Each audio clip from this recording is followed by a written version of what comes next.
Et me revoilà, donc j'en profite pour enchaîner la vidéo d'une mailbox spéciale VO avec un tag que j'ai découvert sur la chaîne de Kevin Crouton, c'est le tag pile ou face livresque, donc il a adapté ce tag par rapport à ce qu'il avait pu découvrir sur d'autres chaînes, mais plus en make-up je crois. Et il a créé plusieurs questions, donc 8 questions, dans chacune d'elles il y a un côté pile, un côté face. J'ai ma petite pièce pour tirer au sort, donc voilà, donc pour ceux qui ne savent pas, le côté pile, c'est celui où se situe le chiffre, et le face, je crois, c'est l'autre, il me semble. Autant pour moi, si c'est pas ça, au pire c'est pas grave, ce sera tout inversé. Le principal c'est de rigoler, c'est de lâcher un peu prise et de participer avec enthousiasme. Donc on commence, la première question, si c'est face, c'est parle-nous de ton coup de cœur de l'année, et si c'est pile, pendant 2 minutes, vends-nous un livre que tu as détesté, on doit y croire. Donc pile, le côté où il y a le chiffre, face l'autre côté. Allez, c'est parti, on y va. Faut encore que j'arrive à rattraper, et c'est face. Parle-nous de ton coup de cœur de l'année. Alors, mon coup de cœur de l'année, il y en a eu plusieurs. D'ailleurs, j'ai fait un article récemment sur le premier trimestre. Mais je pense que pour cette vidéo, je vais vous parler de la trilogie fantasy de Gabriel Katz qui s'appelle Le Puits des Mémoires. Alors, c'est édité chez Scrineo. J'avais lu le tome 1 l'année dernière avant les Imaginales pour pouvoir aborder l'auteur et puis voir si j'achetais la suite ou pas lors du salon. Ce premier tome fut un énorme coup de cœur et du coup j'ai terminé les tomes 2 et 3 en début d'année, en janvier me semble-t-il. Et les 3 tomes sont tous aussi bons les uns que les autres, ils sont à la même hauteur, c'est vraiment immersif. Pour le pitch en fait on retrouve 3 hommes qui sont complètement amnésiques, qui se réveillent dans des chariotes, enfin des chariots, et ils savent plus du tout leur prénom, ils savent pas pourquoi ils sont là, ils ne se connaissent pas, et ils vont devoir remonter le temps pour savoir ce qui s'est passé, qui ils sont, etc. Et donc nous, le lecteur, on est pris en même temps qu'eux dans cette intrigue. Comme on n'en sait pas plus qu'eux, on va tout découvrir au fil de l'eau. Et c'est juste génial. L'auteur arrive à amener petit à petit des éléments, à amener des réponses au tome suivant et au tome final, et qui sont juste énormissimes, des révélations où on arrive à la fin de, par exemple, du tome 2, j'étais «Ah non, c'est pas possible, il me faut absolument le tome 3», donc heureusement que je l'avais sous la main, j'aurais pas pu attendre plus longtemps.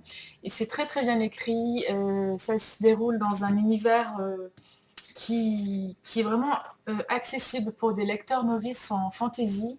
Voilà, à la base c'est une trilogie quand même qui est de la fantasy classique, mais finalement l'auteur s'est lui-même rendu compte que beaucoup de jeunes le lisaient et que finalement son livre était vraiment abordable pour tous. Donc voilà, donc il s'agit du Puits des Mémoires, la trilogie de Gabriel Katz. Je vous conseille fortement de découvrir cet auteur si vous aimez la fantasy ou si vous voulez tout simplement la découvrir parce que c'est vraiment facile à comprendre. Il n'y a pas énormément de termes ou trop d'univers construits voilà, au niveau de la fantasy, et c'est du pur bonheur. Alors ensuite, c'est le bordel ici, je sais même plus où mettre mes livres. Question numéro 2. Si c'est face, je dois dévoiler 5 livres qui me tentent le plus en ce moment. Si c'est pile, c'est un gage. Prends 5 livres de ta bibliothèque et crée une phrase d'au moins 5 mots à l'aide de leur titre. Donc ça tombe bien parce que ma bibliothèque elle est dans ma chambre, donc voilà, mais vu que là je dois avoir bien 15 livres, je pense que je pourrais faire si jamais je tombe sur pile. Donc hop, on lance. Oup, et c'est pile. Alors, prends 5 livres de ta bibliothèque et crée une phrase d'au moins 5 mots à l'aide de leur titre. On va prendre ça, on va prendre ça. 5 mots à l'aide de leur titre. On va prendre ça. Je vais pas prendre celui-là. Oui, je sais, je parle toute seule, mais je suis sûre qu'on est beaucoup à le faire et que du coup, cela ne vous choquera pas. Ah, je sais pas quoi prendre. Et on va prendre ça. J'en ai combien là? J'en ai 4. Et enfin, qu'est-ce que je vais prendre?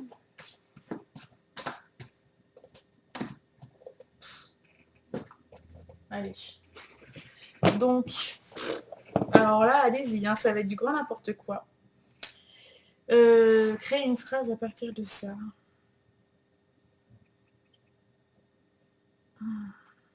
Oh là là, c'est chaud. On va dire Robin, l'homme d'à côté, était complètement insaisissable lorsqu'il il s'est rendu compte que l'éveil de ses sentiments se passait dans les rivières pourpres. Ça ne veut absolument rien dire. Voilà, donc je vais juste vous présenter les livres que j'ai cités. Donc Robin, c'est Robin de Stéphane Lored. Un livre de poche, c'était une de mes premières découvertes. La première année où j'ai repris la lecture, là, il y a 3-4 ans, j'avais adoré. Donc ça raconte l'histoire de Robin des Bois. Très très bien écrit, beaucoup d'univers, de background, de personnages. Voilà, je vous le conseille au passage.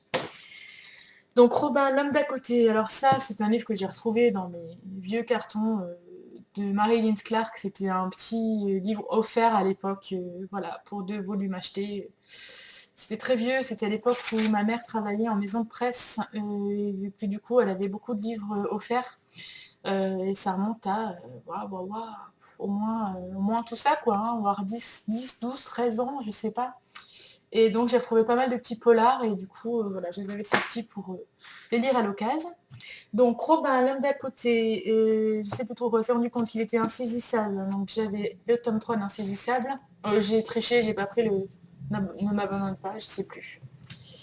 Lorsqu'il s'est rendu compte que l'éveil des sentiments d'Emma Cavalier, nanana, je sais même plus ce que je vous ai dit comme connerie, et Les rivières pourpres de Jean-Christophe Granger. Voilà, bah faut pas avoir peur du ridicule dans ce tag. Question 3. Cite-nous, donc si c'est face, cite-nous une citation tirée d'un roman qui t'a marqué. Si c'est pile, c'est un gage. Prends le livre que tu étais en train de lire il y a 2 semaines, ouvre à la page 23, ligne 5 et dis la phrase à l'envers. Mais voilà, c'est face. Cite-nous une citation tirée d'un roman qui t'a marqué. Je peux tricher sur Babelio parce que j'en ai pas mal. Encore sur ce PC, je suis même pas connectée. Ouah, c'est super chaud parce que je connais pas les citations par cœur. Mais je devrais pouvoir vous en retrouver une des dernières que j'ai pu écrire, j'espère. Comment je peux voir les citations que j'ai mis, moi?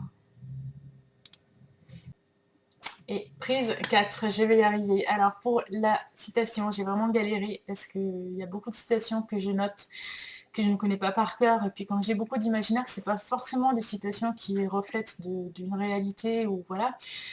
Celle que je vais vous citer provient du livre de Princess Bride de William Goldman. Donc c'est un livre qui a été adapté à l'époque en 87 en film et que j'ai regardé des tonnes et des tonnes et des tonnes de fois, que je me suis vraiment imbibée de cet univers et de ces personnages et j'adorais. Et c'est vraiment, voilà, je pense le film avec l'histoire sans fin qui m'a fait aimer la fantasy. Donc en fait, c'est au début du livre quand Princess Bride nous parle un petit peu de Wesley, son lead, et qu'elle dit, il répondait toujours la même chose, comme vous voudrez. Va chercher ça, garçon de ferme, comme vous voudrez. Sèche-moi ça, garçon de ferme, comme vous voudrez. En fait, comme ça, pour vous, ça veut rien dire, mais son comme vous voudrez, si vous connaissez un peu l'univers ou si, voilà, ça voulait dire je vous aime. Et du coup, voilà, c'était super, super beau. Alors, on continue. Donc, on en est à la question 4. Pour toi, donc si c'est face, pour toi, le meilleur méchant sorti tout droit d'un roman, et, et pourquoi? Et pile, gage, lis-nous un extrait de ta lecture en cours, 5 lignes minimum, en chantonnant sur un air connu. Alors, je ne souhaite pas avoir pile parce que je chante comme une casserole. Et face, ouf. Alors, ouf pour vous, surtout pour vos oreilles. Donc, pour toi, le meilleur méchant sorti tout droit d'un roman, et pourquoi? Alors, instinctivement, je vais vous dire que c'est Rogue dans Harry Potter. Voilà, parce que c'est un personnage qu'on déteste dès les premiers tomes. Vraiment, vraiment, il est odieux, il est méchant avec Harry, et avec Ron et avec les autres personnages, à part la bande de Malfoy. Voilà, on apprend vraiment à le détester. Et en même temps, pendant tout le long du livre, il y a quand même une petite part de nous qui nous dit, ouais, mais finalement, peut-être qu'il est pas si mauvais que ça, on sait jamais trop sur quel pied danser avec lui. Et puis bon, bah, en final, on découvre qui il est réellement.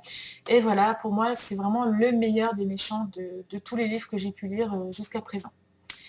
Voilà, donc question 4 terminée. On inverse et les gages sortent de l'univers des livres. Donc la question 5, si c'est face, c'est un gage. Et la prochaine question et ses propositions avec un accent de ton choix. Et si c'est pile, préfères-tu devoir lire 24 heures d'affilée ou qu'on t'oblige à relire un livre que tu as détesté? Allez hop, c'est parti. Et c'est pile. Donc, non, franchement, je préfère devoir lire un livre 24 heures d'affilée, même s'il y a de très fortes chances que je m'endorme, parce que relire un livre que j'ai détesté, ce serait vraiment le truc pour me provoquer une grosse panne livresque derrière et m'écœurer, et voilà, et c'est surtout pas le but de lire. Donc voilà, je préfère faire un marathon 24 heures et enchaîner des livres ou un gros pavé et me régaler à ce moment-là. Question 6. Si c'est face, c'est un gage, mets un bonnet, des lunettes de soleil et une écharpe jusqu'à la fin de la vidéo. Et si c'est pile, question, parle-nous de toi. Te souviens-tu d'une situation gênante en rapport avec ta passion des livres? Eh ben, on va voir.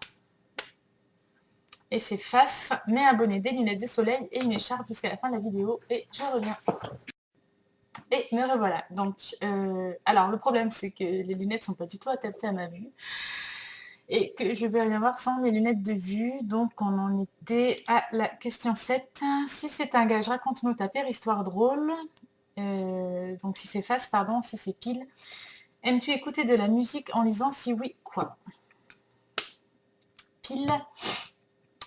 Oui, alors ça m'arrive régulièrement d'écouter de la musique. C'est souvent, comme beaucoup de gens, alors soit j'écoute de la musique d'ambiance, de la musique de film, des BO, tout ça. Soit j'essaye de chercher des musiques qui sont en thème avec ce que je lis. Par exemple, ben, là en ce moment je lis la sélection de Kirakas. Et donc hier soir, ben, pour accompagner ça, j'ai mis Kelly Clarkson et Taylor Swift, que je trouve qui vont bien dans l'univers un peu young adulte dystopie. Voilà. Donc j'aime beaucoup lire et en général j'essaie de trouver des musiques qui sont pas trop abrutissantes ou voilà, qui vont avec le livre. Pour citer un autre exemple, lorsque j'ai lu L'éveil des sentiments d'Emma Cavalier, elle nous parle beaucoup du groupe Punish Yourself, qui est un groupe de métal toulousain. Et donc j'ai lu une grosse partie du livre en écoutant leur dernier album. C'était très sympa parce que ça permet vraiment de m'immerger dans l'histoire, surtout au niveau des scènes qui sont un peu plus portées sur le sexe, on va dire, sur les relations, puisque c'est des ambiances vraiment différentes. Et du coup, voilà, ça mettait bien dans l'ambiance. Ensuite, dernière question, donc si c'est face, c'est un gage, quel est ton animal préféré hors chien et chat? Et il faut vous le faire comprendre à l'aide de mime. Et si c'est pile, as-tu des compagnons de lecture? Alors je ne sais pas trop ce qu'il entend par compagnon de lecture, donc on verra bien ce que tire la pièce. Et c'est face. Face. Fais-nous le comprendre. Oh bah dis donc, Mazette, ça va pas être difficile, ça va être difficile, je veux dire. Je me suis jamais amusée à le faire.